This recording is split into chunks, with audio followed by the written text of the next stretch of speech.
My name is Kimberly Kuhlman, and I serve as the Executive Director of the National Spasmodic Dysphonia Association. We appreciate you taking the time to join us today for this webinar. As I mentioned, there are links in the chat box so you can download the presentations. We also will be hosting future webinars, so if you have ideas for topics, please do let us know. These webinars are being recorded, and they will be available both on the NSDA website and the NSDA YouTube channel for viewing later.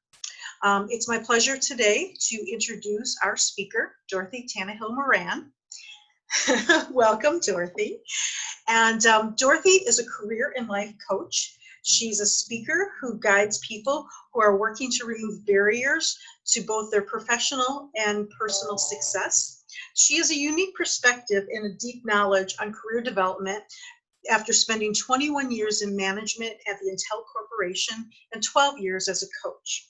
Dorothy also has spasmodic dysphonia, which gives her insights into the challenges facing those in the voice community.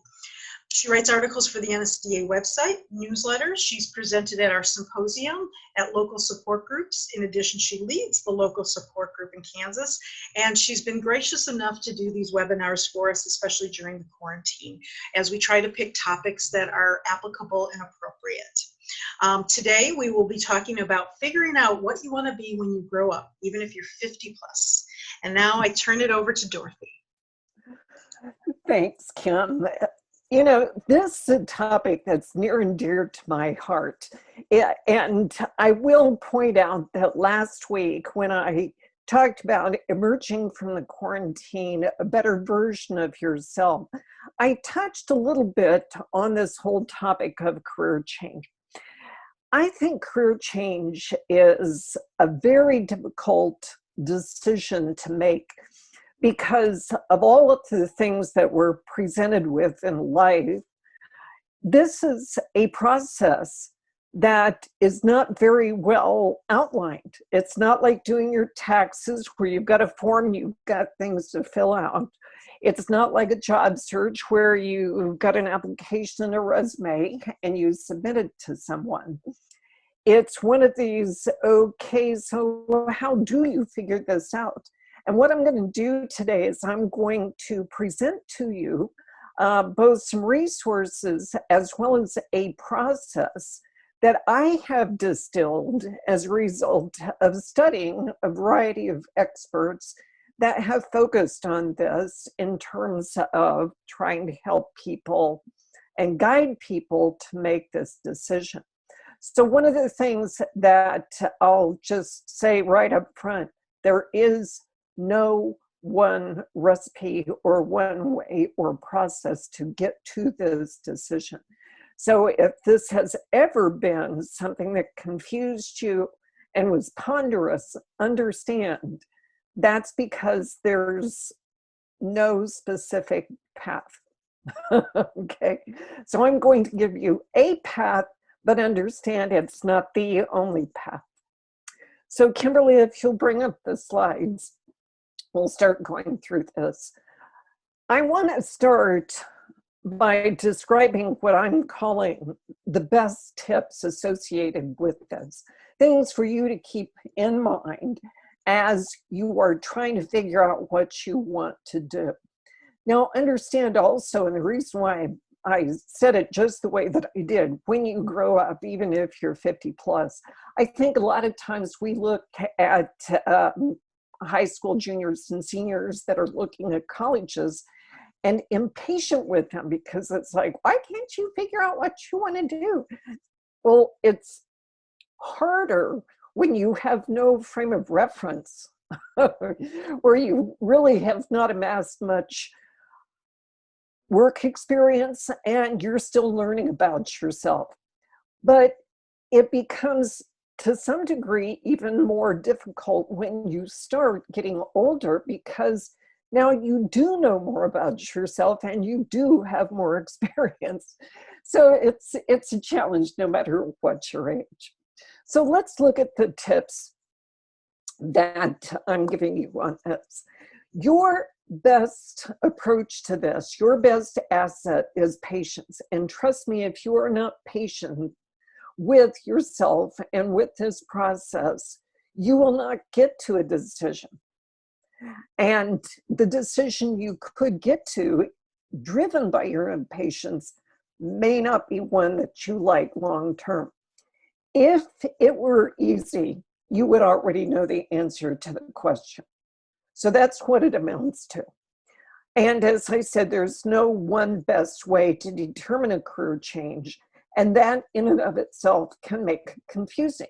You can go to 5 or 10 different people and say, how would you go about determining a new career? You will get that many different answers and perspective. And certainly if you were to talk to a career coach, the same thing is true. What you are doing in this process is putting together a puzzle. It's got multiple pieces to it, and those pieces help give you an idea of what this new thing is that you're looking for. Therefore, don't jump to a conclusion with any one given piece. Now, one given piece may be very significant for you personally, but you've got a number of things to be looking at. The outcome for what you are doing is a decision, and your decision will inform your next steps. And I'm really going to drill down on this one because I think a lot of people confuse a job search with a career change, but they are two totally different things. And how do you know when you have found the career? The best indicator is your own personal internal emotional reaction. If you start going, oh, that sounds wonderful, then there's a good strong chance you may have landed on something. And that's what you want to be paying attention to as you go through this. Next page. Career change versus job change. A job change is where you truly are moving just from one job that's comparable to another job that's comparable, either in the same company that you're working in right now or a different one. It could be you're a bank auditor and now you're working as a consultant as a bank auditor. So it's fundamentally simply a job change. A career change is where you move from one job in a career path to a different job in a different career path. You could have been a salesperson and now you're a knit shop owner. And the definition of a career is the profession or occupation that, and this is kind of an older thought, is generally thought of as a person's life work. Now, once upon a time, we truly had life work. We went and worked 40 years until we retired. Now we've got maybe 3 or 4 life work that takes place.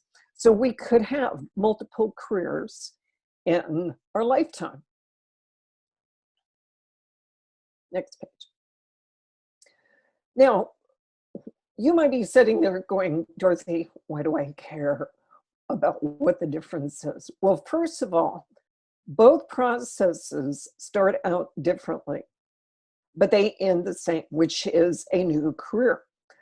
A job change usually entails a job search, and it's based on your previous experience, your skills related to your most recent work or education.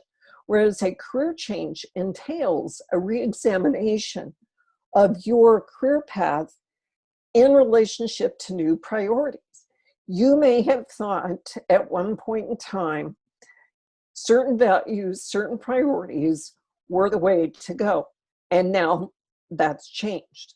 Sometimes when we are looking at this sort of condition for ourselves, we start thinking, oh, I was so wrong. You weren't wrong. It's just simply your priorities changed. And as you go through life, that's true. Especially once you achieve certain career milestones and life milestones. So once you've got married, bought a house, had kids, bought a car, these kinds of things, that may put you on a different trajectory. The kids have now moved out, so now you're looking at and have different priorities for your life. A new career path can also be an expansion of one portion of your job. An example of this is perhaps you managed a department and now you're moving on to managing project. Management skills are important in both, but by and large, the output and the job itself are different and different enough to suggest that they are different careers. It could be as significant as going from something like a nuclear chemist to a chiropractor. So when we're talking about a career path, we're talking about getting off of this railroad track and getting on a different railroad track. And there may be some retooling that's required. By the way, I did know this person, the nuclear chemist.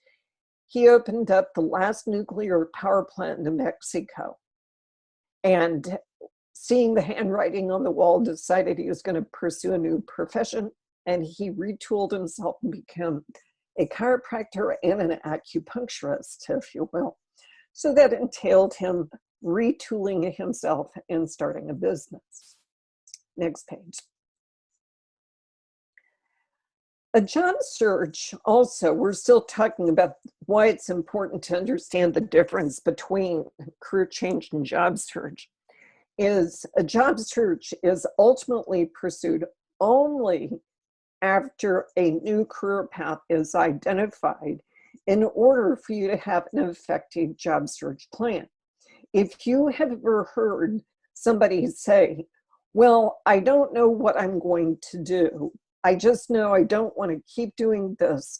So I'm going to launch job search and find something. That is like the worst possible way to figure out a career change. And the reason for it is because most of the time when you find something long-term, what you find, you're not going to like.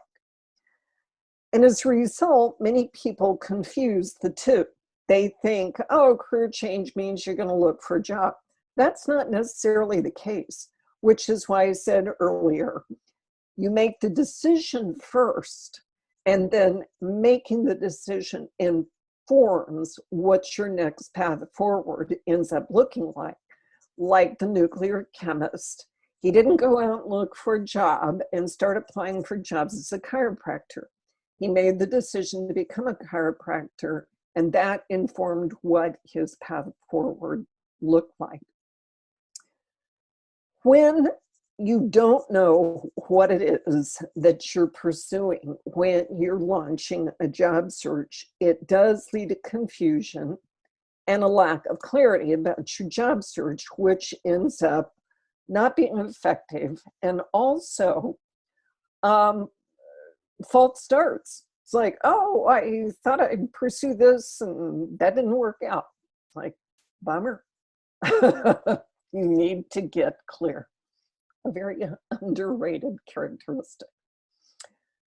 Let's go on to the next page. So here is Dorothys Overview.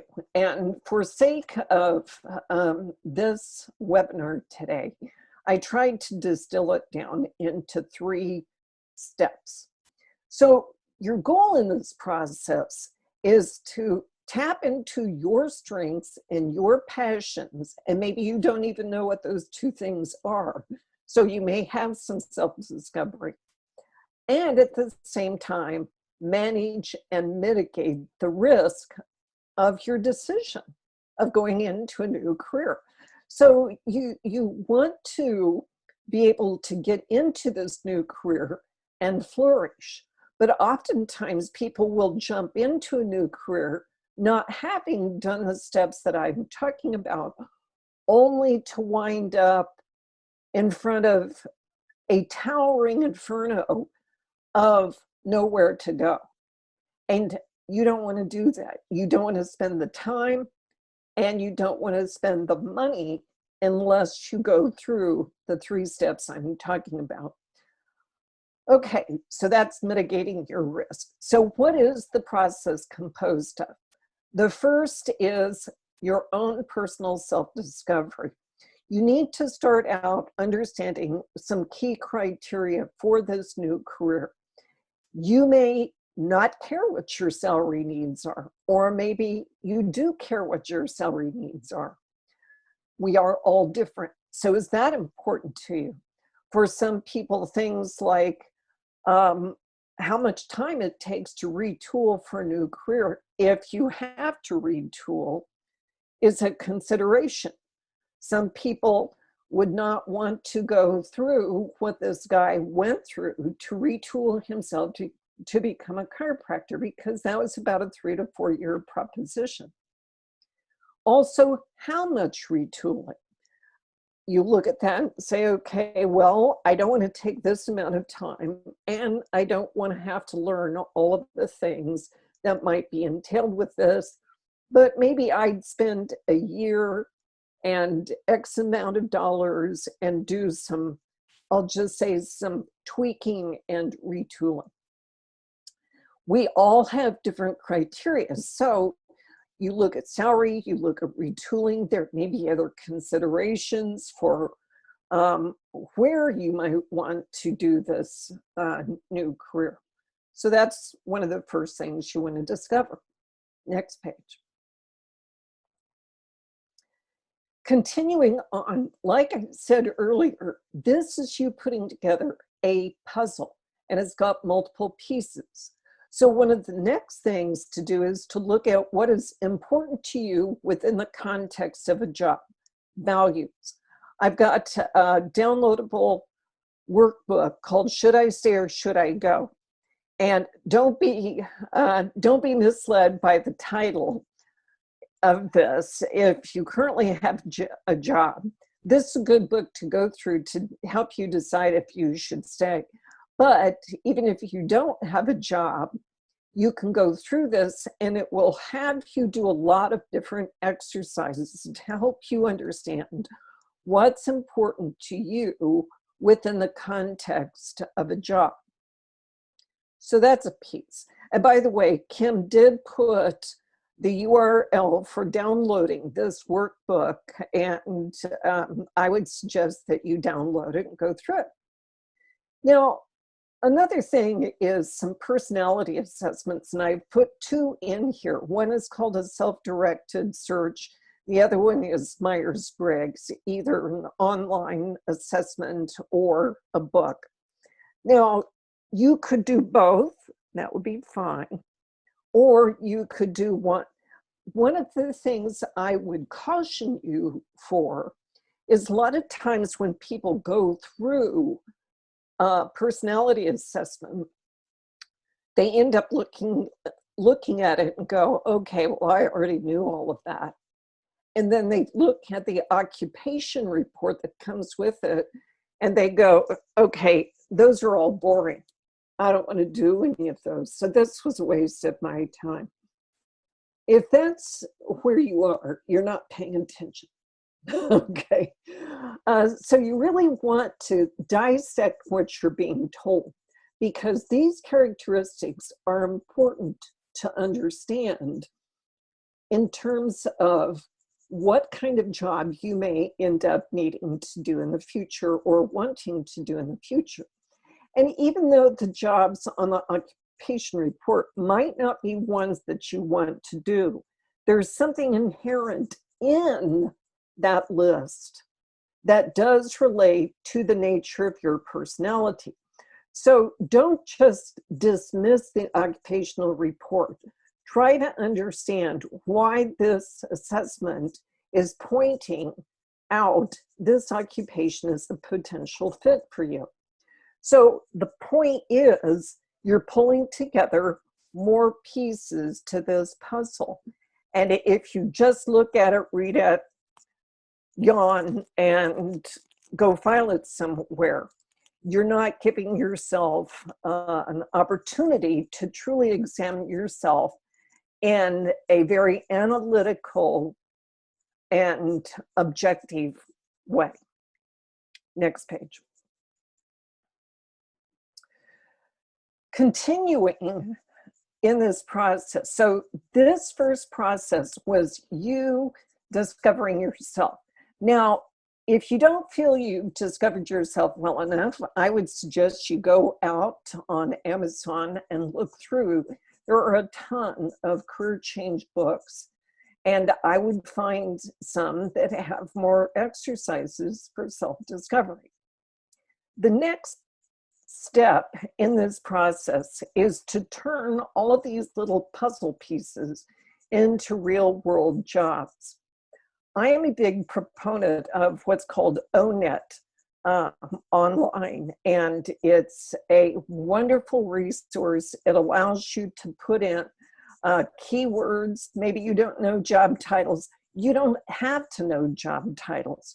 All you have to do is to type in a skill, and it'll bring up every occupation that it's got, which it has thousands of, and help you see all of the different occupations, occupational titles associated with the skills that you're putting in there. Then it explains everything you need to know about the job, the skills, the tasks in doing the job. And it's really important for you to understand these aspects of these various jobs, because keep in mind, what we end up seeing when we look at occupations is only the tip of the iceberg. So this step and the next step is really important for you to pursue. This is your due diligence to make sure that you really know what you're getting into. And ONET online is one of those for you to look at the content of the job and to make some preliminary decisions. Perhaps some of that initial criteria cannot be met, such as salary, such as location. One of the other things you want to make sure that you're looking at when you're selecting a new career is your market. I worked with a gentleman several years ago who had done a great job of supporting himself and raising a family as an insurance agent. He retooled himself, went back to school. This was his second degree in supply chain management. The problem was there was only one business in his small town that had any kind of supply chain positions. And so essentially the thing that he failed to understand, because he didn't pursue these steps, is he was living where there was no market for the career he had chosen. He could have made that decision right up front if he had done his due diligence, and perhaps he still would have pursued that education and position, but he and his family could have made a decision to move into a city that had a bigger market for that profession. So there is that sort of thing as well that needs to be considered. Now, spasmodic dysphonia, I'm constantly seeing, especially on Facebook, people going, I wish I was in a job where I wouldn't have to use my voice. Well, here's the fact of the matter. All jobs, no matter what kind of job they are, entail the need to talk and communicate. But not all jobs have a high demand for voice. And so one of the things that I did is I prepared this list of 40 jobs or job categories that really did not need that much speaking or that much voice in order to be able to do the job. And so if you're sitting here going, well, I need to take that into consideration, I would suggest you look at this list, because I pulled together this list in 20 minutes. So if I can cook up 40 jobs in 20 minutes, you can probably cook up many, many more with a full hour. Okay. So things like that are things that you do want to take into consideration, but you must do your research. You must do your due diligence. which is where we get into step 3 of this process. Let's say now you've done the self-discovery, and let's say that you have done some research and you're starting to hone in on a couple of occupations. Before jumping in to retooling yourself or going through a job search or launching a new business, you really need to do some further research and testing. And the best way that you can do that, again, is online. Google these occupations and see what's written about these occupations. But to test these jobs by talking to no less than 3 people that perform this kind of role. And the reason why I say 3 is because anything that you're going to read up to this point in time is not going to give you the depth of insight that a person will have when they talk to you and say, okay, well, I do this kind of work. Here's the great thing about it. Here's the not so great thing about it. Here was my path for getting there. I didn't have to do this, but I did. All kinds of different questions that you should be asking so you understand what's below the tip of that iceberg called a career.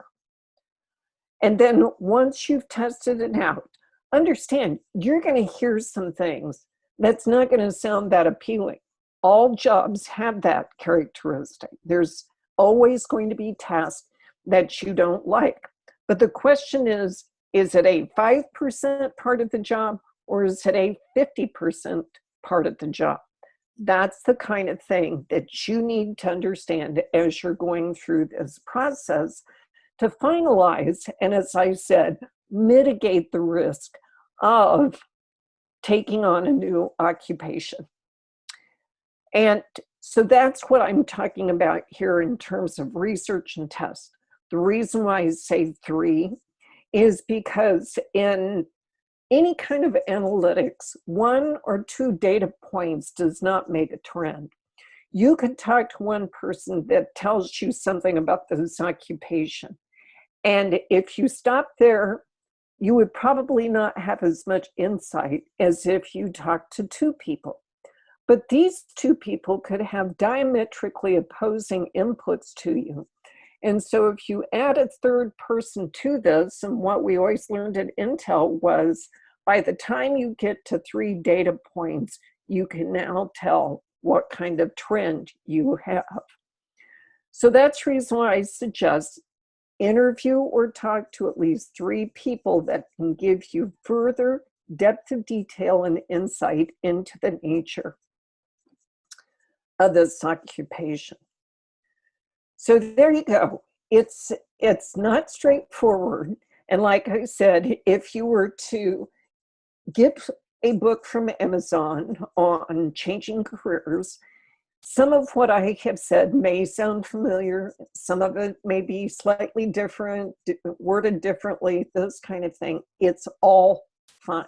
It's all, it's all good. It's just a matter of what works for you.